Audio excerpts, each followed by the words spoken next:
Very good. We will now move on to public input. This is your opportunity to speak to us on anything that you would like. Once again, this is public input. This is where we listen to you. We don't respond back. So all I ask is sign our book, and Mr. Lutz, it looks like you were all prepared. I am. Anybody else?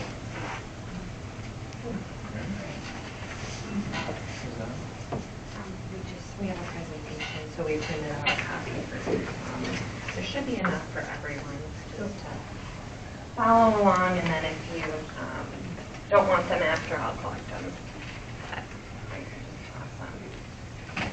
So I'd hope to come to Bangor Township for a building permit, but unfortunately I come with some issues regarding short-term rentals. Quickly pull up here. But 12 years ago, myself, Chris Lutz, my wife Morgan Lutz, 301 River Road. Thank you.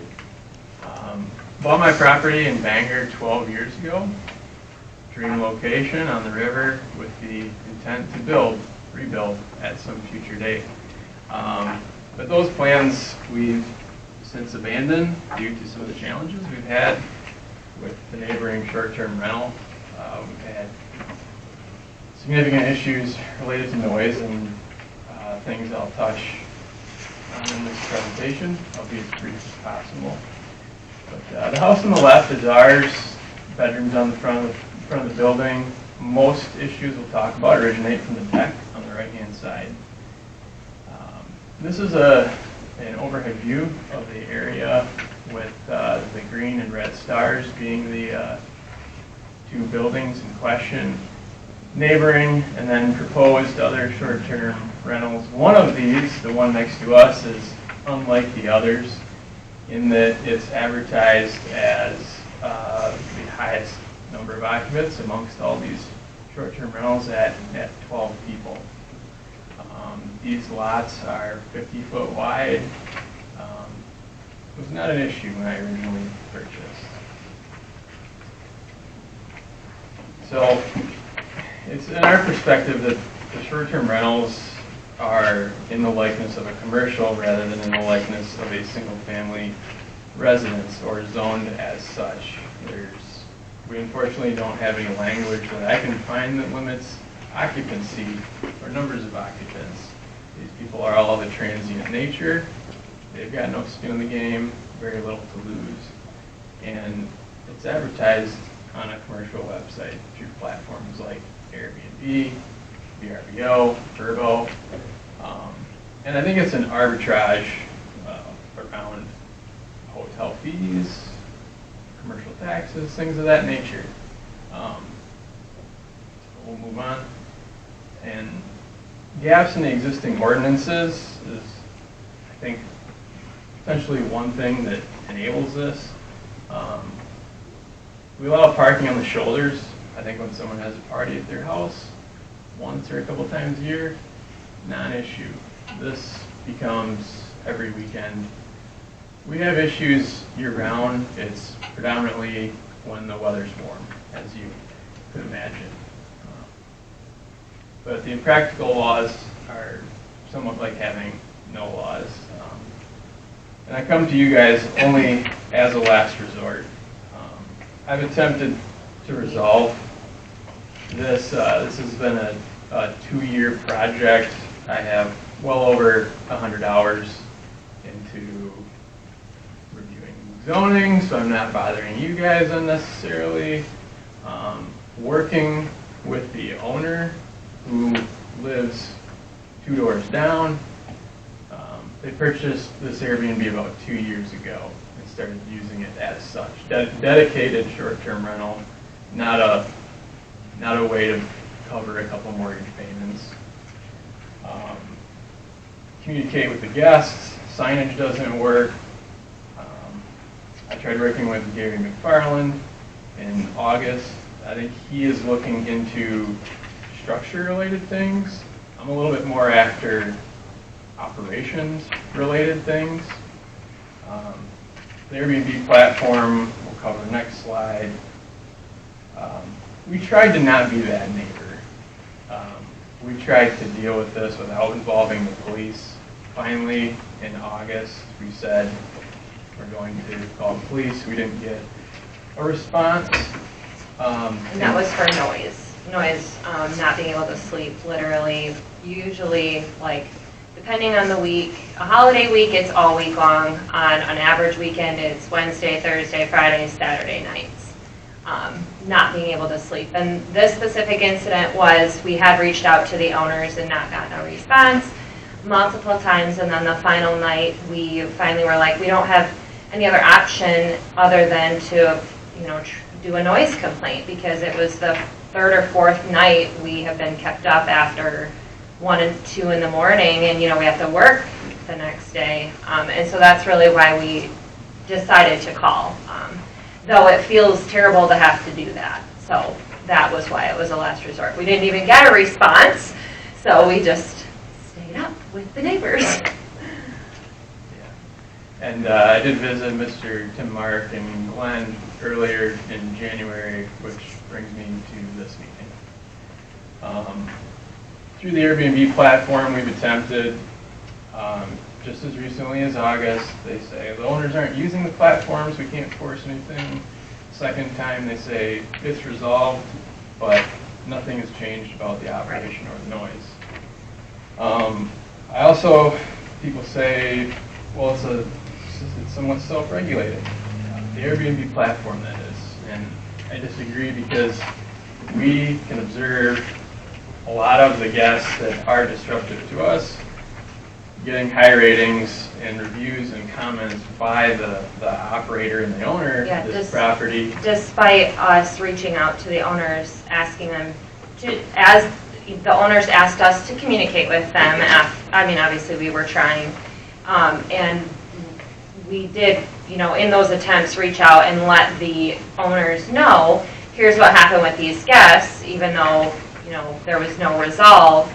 And what Chris is pointing out is, even though we reported problems as we were asked to the owners, the reviews that the owners were giving these guests were still outstanding reviews. Please come back and stay with us. And you can see that on the platform. We didn't know that you could even do that until looking into this further. So that's what Chris is describing.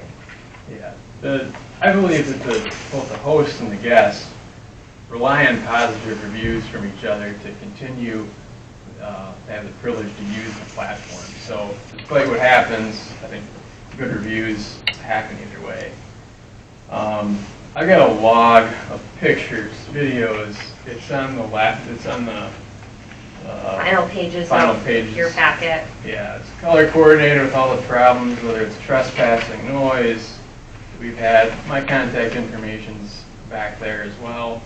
Safety issues. We've had safety issues in our own yard, and the owners have expressed. Is that your dog? It is. Yeah. Yeah, that's our dog with trespassers on it, jumping our fence constantly, going onto our dock. So, just trying to give you one excerpt from that log. This is Thursday night into almost 1 a.m. Friday morning. There's 12 people at a bonfire. They're making noise. I asked them to be quiet. They say, well, we just got here. I said, I know. I'm sorry, I don't care. I have to work in the morning. But this is an Airbnb. I'm sorry, I don't care. I have to work in the morning. Every time. And then, in this case, they waited till 1:41 a.m. after I'd asked them twice to be quiet, to turn music on. And this picture was their drunk buddy puking on our fence line, scream puking. That won't come up. The only way to not go insane is to laugh about this. It sounded like a walrus getting clubbed over there. We could not sleep. It's just insane. They didn't even realize that's what the noise was. They wondered what that was, and I approached them if they could go handle their friend. So, I digress. I think it hurts property values, but we'll skip over this. We approach this with a lot of anxiety because we never know what we're going to come home to. This is 20 cars there. I think some of the reasons you might maybe not even have higher bookings at the hall is because it's probably cheaper to rent this house for one day. We've had people from Saginaw having reunions Oh, yeah, big, there. 35 people, reunions in the yard and all over. And 15, 20 people stay. blocking the roadway to the residents down the other way. And we get yelled at by some of them because, I mean, you can't really distinguish when you're looking at the bottom picture, you know, really where the cars, and we have asked people to move constantly when we can't get in our driveway, but, you know, people going down to their homes to the left-hand side, often, you know, we had someone get out and yell at us, like, why are these cars here? Why can't you get them to move? And it's like, we don't know any of these people situation, and it's just constant. The picture on the right, I think this was the incident they trespassed again. A And second multiple of time. them, they're stepping over no trespassing signs And a fence. in the yard and a fence. They're hopping over a chain link fence to get into our yard multiple times. And they get mad at us when we ask them to please not do that.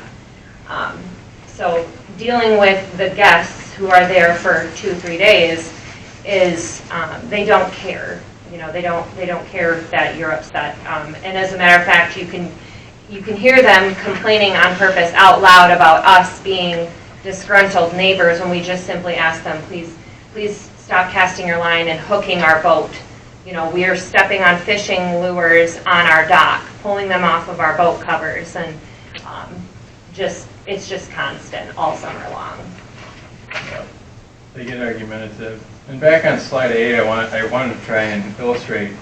We travel a lot, so this is just when we're home. Yeah. We had, I said this, out of 13 weeks.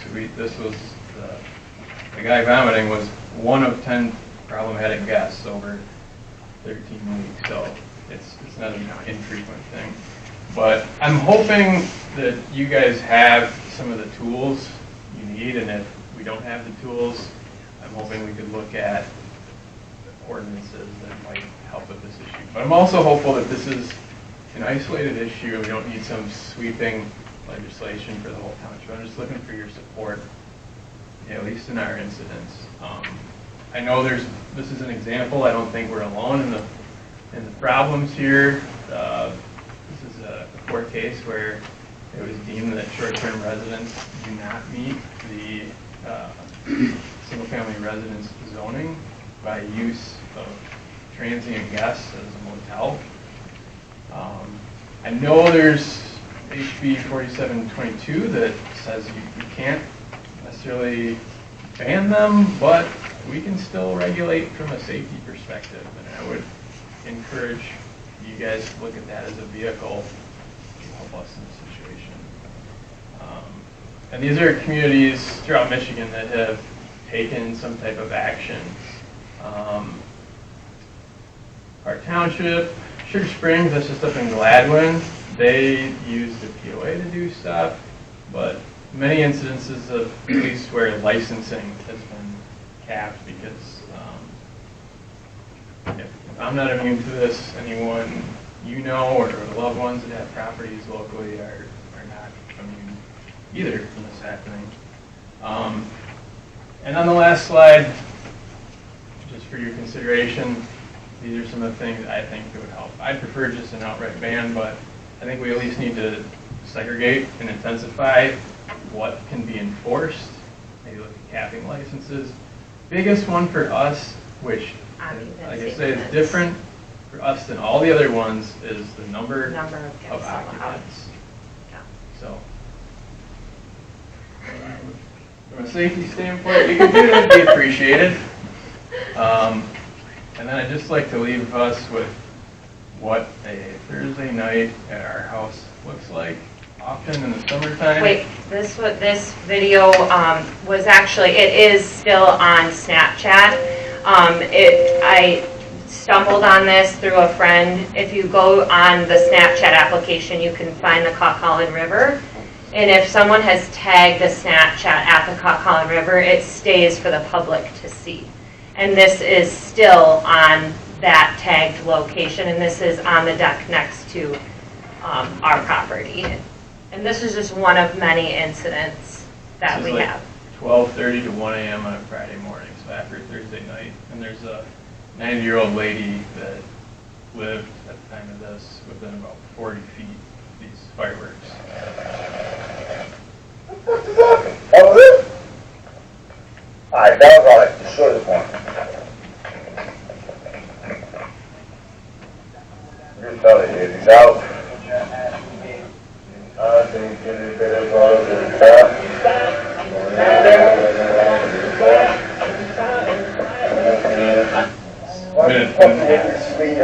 Let's go.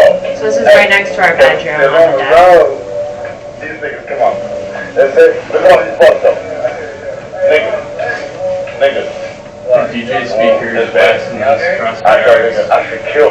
We should have kill fest or something right now because, nigga, these bugs be eating like the spiders be eating good.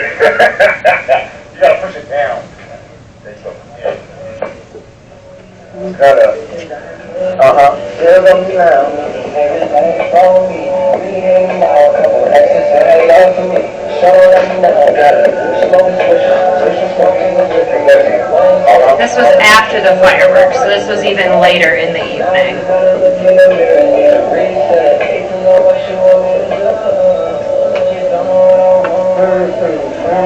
Anyway, so this just continues, and the actual Snapchats are about like well over 15 minutes long, and that's just one incident.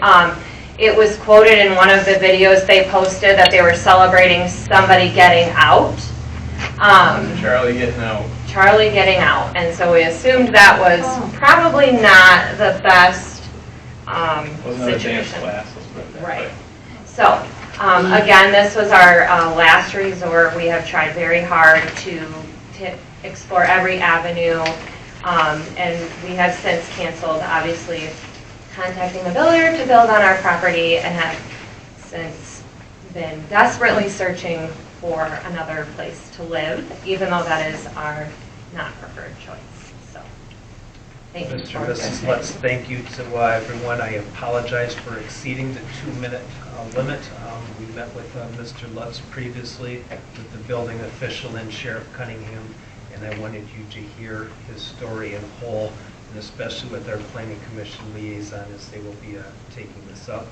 Lastly, I mentioned of House Bill 4722.